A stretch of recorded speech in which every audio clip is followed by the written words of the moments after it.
Well, good afternoon, everybody. This is Carolyn Turner again at the Coweta County History Center. Does anybody remember one of these things? This is called a Coleman Kerosene Iron, and it was brought in here for us to display by one of our friends, Mark Puckett, who collects things, and this is one of those weird things that he collects. This Coleman iron was made in the United States in 1947, and they were typically made for a time period when there was very little electricity, maybe no electricity in some areas, and so people had to resort to using an iron like this that had fire down inside. Down in here is where the fire was located. Now, before the kerosene iron was invented, women had this kind of iron to use. This was called a sad iron. Now, these were set on a wood stove or a fire that had, and these were heated up. This is just cast iron. This whole thing right here is cast iron, and this is a wooden handle. Well, those were heavy and took a long time for them to heat up. And in the summertime, it was most unpleasant for the ladies to have to build a fire in the fireplace because it heated up everything.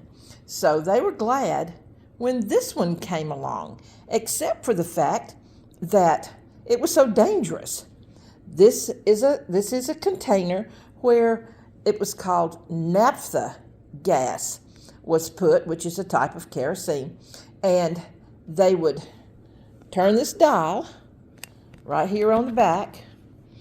There was a pump somewhere. I can't find it. Maybe this was the pump. I don't know where the pump is. But they would pump the fumes, and then they would take a match in their hand, a lit match in their hand, and they would touch it right in here. Well, flames would shoot out and engulf this whole thing, and maybe even go as high as 2 feet tall. The whole thing was surrounded. And so if their hand was too close, their hand would be engulfed in flames as well. In my research, I read that this spot right here, most every one of these irons had a spot like that right there on the handle, and that's a burn place. And every one of them had it because they were all burned whenever the flames came out.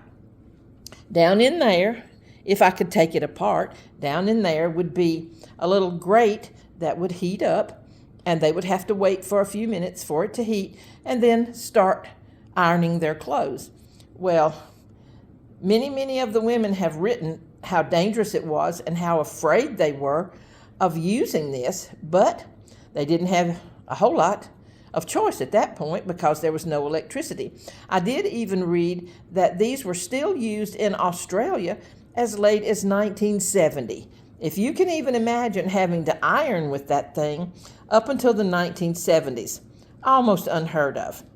I'll tell you what, in our History Center, we have some strange things here, but interesting nevertheless. Come by and see it and hear some stories. Bye-bye.